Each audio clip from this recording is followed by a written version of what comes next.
เชิญหมายเลข16ค่ะน้องมิวค่ะ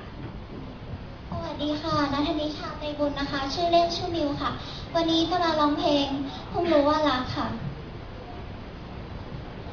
ฉันอาจยังคิดไม่พอไม่รอไม่ทบทวนความจริงข้างใน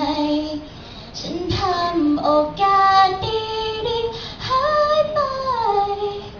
เมื่อคิดดีๆก็ได้รู้ที่ฉันทำไปมันไม่ถูกซะแล้วฉันเสียใจฉันเพิ่งรู้ว่ารักเธอฉันเพิ่งรู้เมื่อได้ค้นหัวใจ